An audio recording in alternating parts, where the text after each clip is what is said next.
kumanta-kanta lang ako saglit. Nanggulo lang ako ng, alam mo, YouTube channels ko na maging, alam mo, kanari magsising along ka. Tapos, sa totoo lang, may trabaho ka sa garden na naghihintay niya. Ayan, ang aking, tingnan mo ha, alam mo yung rose ko, pinipilit din nilang makasurvive. No? Tingnan mo. Oh, may bulaklak, saan ka pa? Astig nga guys, ito, patong ko muna ang aking remote control. Bit-bit pa ang remote control. You know? At ako'y magkakakalkal ng aking damo. Sa tingin nyo ba may pag-asa? Sana all. Oh. At diba? May legs naman ako kahit pa paano. Hindi bingkong.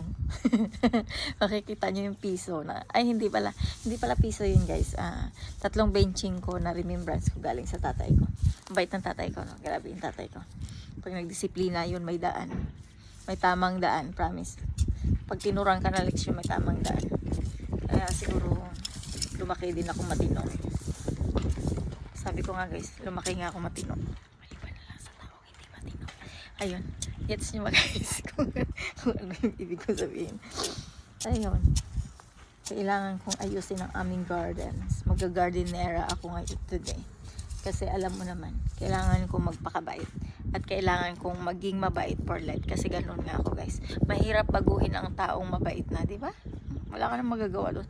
Kasi ganun na yun, ang tawag doon ay katotohanan at natural na nangyayari sa'yo. Kasi yun ka nga. Yun, at hindi mo pwedeng baguhin ang sarili mo dahil ganun ka na. Ayun guys, salamat sa inyong lahat. Salamat sa pakikinig. Minsan nagdadrama din ako. Dramang totoo yun guys. Hindi yun maalaala mo kaya. Pero kung maalaala nyo man ay yun ay katotohanan. At ito nga, nagputol ako ng last time kasi alam mo naman, kailangan din putulin. Nag-trim ako, ayan. Yung baso-basura ko nandyan pa rin at kailangan kong walisin today. Ayun, para yung rose ko naman ay makahinga. Ayun nga.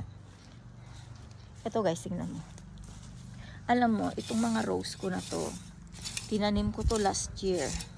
Diba, as in yung makikita mo na kahit na minsan may siya, yung kunting, alam mo yun, kunting kagat-kagat ng mga kauud-uuran. Pero hindi ko nakikita yung uud eh. Parang invisible din sila pag nang bite, no?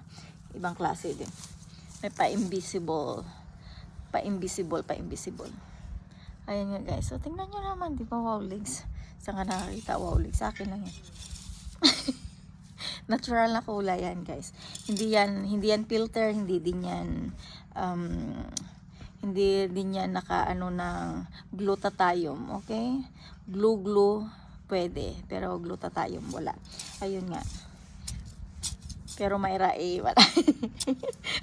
Hindi kasi ang technique dyan, kapag nagbilad ka sa araw today, kailangan tomorrow mayroong mayra ka para yung nababalance naman yung skin colors mo. Pero yung skin colors ko guys I love my colors of skin. Ayun nga guys, ang gagawin ko today is magkakakalkal ng aking yan. Ayan yung mga rose ko na gustong maging survivors kagaya ko. Ayan, ang cute no. Alam mo, hinihintay ko yung flowers nito hanggang next month. Alam ko naman na may flowers na darating at darating pa. Ayun. At nakikita mo ito ito ang ganda ng kulay. As in, ang ganda ng pits na ito binili to ni Mons. Hindi ko alam kung saan niya nabili pero ang ganda ng kulay guys. Tignan mo Tignan mo siya Hi! Tingnan mo ito, ang ganda-ganda. Tingnan mo, ang ganda ng kulay niya, guys. Kakaiba. Tingnan mo, 'di ba? Sabi ko, my God, kailangan dumami 'yan kasi basta may gagawin ako diyan, guys. Gagawin ko diyan ay padadamihin 'yan, guys, kasi alam ko naman na kapag bibili ka ng rose, mahal din talaga. Kaya lalo na kapag flowers na, as in mahal. Kaya yung puno niya, kailangan tambakan mo ng lupa. Gaganunin mo siya. Ganun. Kailangan mo siyang ganyan yan. Ganyan. Para alam mo yung mga damo, wild na mga damo, hindi siya tumubo sa puno kasi nagiging payatot yung rose. Alam mo bakit kaya yung rose ko sa Pilipinas hindi siya nag-grow talaga na maganda yung grow niya? Alam mo madalas kinakain siya ng uod. Mayroon din ako doon pero nawala-wala na. Pero siguro kailangan din talaga ng pang-spray, no, para maging okay. Ayun lang guys, salamat nga pala sa pagsusubaybay nyo sa aking YouTube channels. Ngayon ay dito lang ako sa garden para naman makatikim din ako ng araw kasi ayoko na magulo guys. Alam mo, ayoko ng gulo. Umiiwas ako sa sobrang gulo ng paligid. Pero sanay ako sa party sa Pilipinas, aba. Kung saan sayawan guys, alam mo naman, province girl ako. Kung saan may piyesta, may alam mo na, big party, alam mo, maraming tao, ayun, nag-i-enjoy ako doon sa bagay na yun. Pero alam mo naman yung buhay sa Pilipinas, tahimik, di ba? Parang yung tao nag-i-enjoy lang, yung ganon. Kung mayroong mang gulo na naaayos ka agad, yung ganyan. Ayun yung buhay ko dati.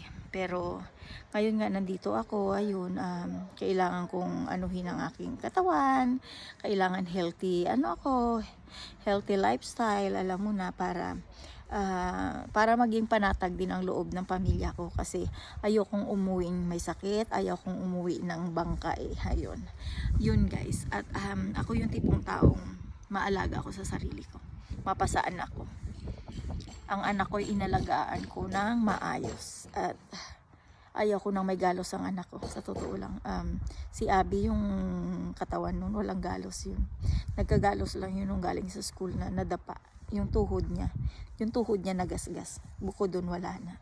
Ayun lang guys, salamat nga pala sa mga taong nakikinig sa talambuhay ko, maalaala, up and down, ganon, down. Pero I'm the type of person na anumang trial sa buhay ko ay inaayos ko pa rin maging mapanatag ang, alam mo, yung buhay na maging maayos, yung mai-handle mo kahit anumang problema ang dumating sa buhay mo.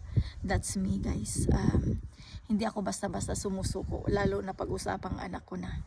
Hindi ko isusuko ang pangarap ko para sa anak ko dahil hindi ko inilabas ang anak ko sa mundo para maging problemado at para isipin na, oh my God, ang ending iniwanan ako ng mama ko, yung ganun. Hindi ko iiwanan ng anak ko sa eri guys. Ganun akong klaseng nanay. Kaya yun guys, salamat sa inyo. Itutuloy ko ang aking pagbe-vlog mamaya, magbibideo okay ako. Wala lang, trip lang. Pero ngayon kailangan ko munang ayusin ang aking rose kasi alam mo yung rose ko, payat man ang puno pero ang ganda ng bulaklak. Tingnan mo. Yan, kaya gusto ko sana ay maging maganda ang pagtubo niya, yung dumami. Ayan guys, bye nga pala sa inyo. God bless you all. Ingat, okay? Basta, makikita nyo ako sa video lagi. Abangan nyo lang. Alam ko na namimiss nyo ang kalokohan ko, yung kaungaan ko. Ngayon, yun nga ako guys, isa akong easygoing na tao, masayahin at nag-i-enjoy ako kapag marami akong kaibigang kalog.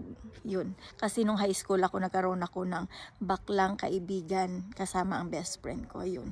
Enjoy ang buhay ko nung high school, masaya. Yun lang guys, bye-bye. Have a nice day sa inyong lahat. Bye-bye.